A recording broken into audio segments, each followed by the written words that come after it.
पेण उपविभागीय पोलीस कार्यालयात mobile forensic van दाखल.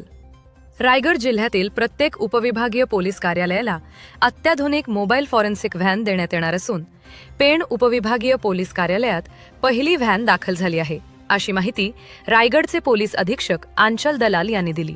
गुन्हे अन्वेषणाची गती वाढवणे, घटनास्थळीच फॉरेन्सिक पुरावे गोळा करून त्यांचे तात्काळ विश्लेषण करणे हा या व्हॅनचा प्रमुख उद्देश आहे.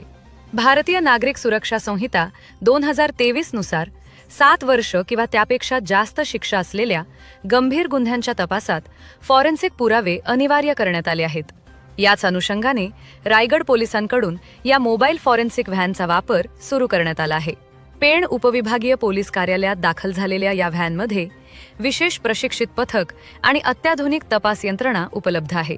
याच्या मदतीने पेणसह खालापूर आणि कर्जत परिसरातील विविध तपास पथकांना घटनास्थळीच तात्काळ सेवा मिळणार असल्याची माहिती पेण उपविभागीय पोलीस अधिकारी जालिंदर नालकुल यांनी दिली.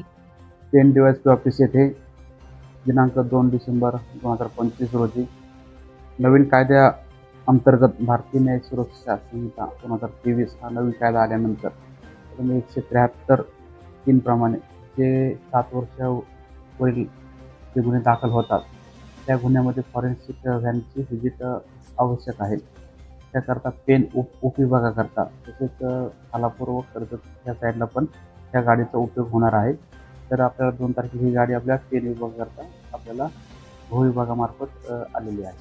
रायगडमध्ये आत्तापर्यंत 3 गाड्या आलेल्या आहेत. एक अलिबागला असते, एक महाडला असते आणि आता सध्या पेण उपयोग राहिली. तसं इथून पुढे सर्व विभागाला पण येणार आहेत.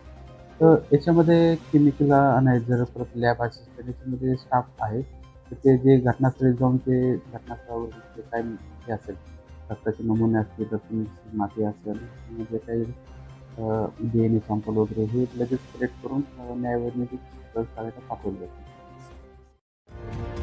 आपण पाहत आहात शिवतेक समाचार.